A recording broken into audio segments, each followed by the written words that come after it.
Well, good morning everybody and welcome back down to my allotment here in Littlehampton. Now today, actually, as I've walked past my broad beans, you may recall I planted those out a couple of weeks ago. They look like they've really established quite well, so I'm very happy with that. But today I want to concentrate on Scruffy Corner. Now this is Scruffy Corner. This is a corner of pretty much every allotment that everybody has, where everything just becomes a bit scruffy. We get things dumped there, things stored there, such as these sort of past projects or attempts to build that have never quite worked out. And also it's a storage area, we all have them, don't we, where we keep things that we might use in the future. These old bits of pallets, for example, they were used for some of my beds. They're now no good. They are rotten, and that's why I got rid of the beds, but I thought I might use these wooden bits again. Decided now it's time not to. These bits of plastic pipe are another thing that I thought I might use. I've had these stored up on the allotment for quite a while, and I've never figured out quite what I was going to do with them. Now, I said the old projects, this washing machine drum was something that we tried to do, and also I don't know where this piece of tarpaulin or bag came from, but I always figured it was something that we might use. Added to that, I've also had these plastic trugs. I always thought they would be useful, and I've used them for collecting weeds and things in the past.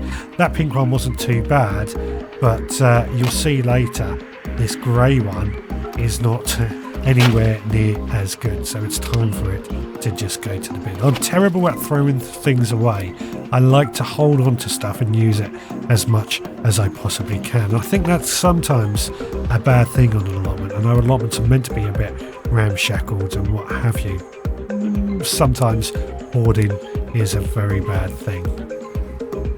Now, these compost bins that I have built here have been here for a number of years, and to be honest, I think they were one of the first things that I built on the allotment as a way to store all that waste material. Well, I'm making my way through clearing out Scruffy Corner. I'm getting there slowly, but as I've gone into it, I've found people have been dumping stuff in here that isn't mine.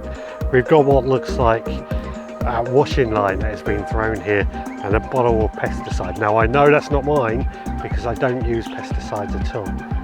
So I'm a bit annoyed about that because it's in the compost heap.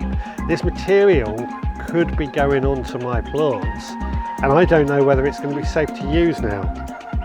I think it'll be okay, but I'm annoyed about it. Well, as you can see, we've got some what looks to be really good looking compost, which I'm going to use to mulch around some of my other trees and bushes, etc, etc, so it won't go to waste. And I think this was low enough down that what we had in there will not be contaminated. Fingers crossed, that is. I've managed to clear the two original compost bins. These bins were 7 years old, made out of pallet wood, and I think they've done all right for that time. They have rotted away, but I think they've done okay considering how long they've been here before. I've left the other compost bin in place because that's going to take some work to clear it out, which I'm not too worried about. That would be fine. And then I've got two compost bins that have blown up onto my allotment site. I've left these by the side, waiting for them to be collected, and no one's collecting them, so I don't quite know what we're going to do with that. But at least now Scruffy Corner is just looking a little bit tidier, a little bit better, and I can think about what I might do in the future of moving things like my shed over to where the compost bin is. That's what I'm currently thinking of. It should just make things a little bit better. Right, well, that is it for this video. I will be back again next time, so until then, please take care.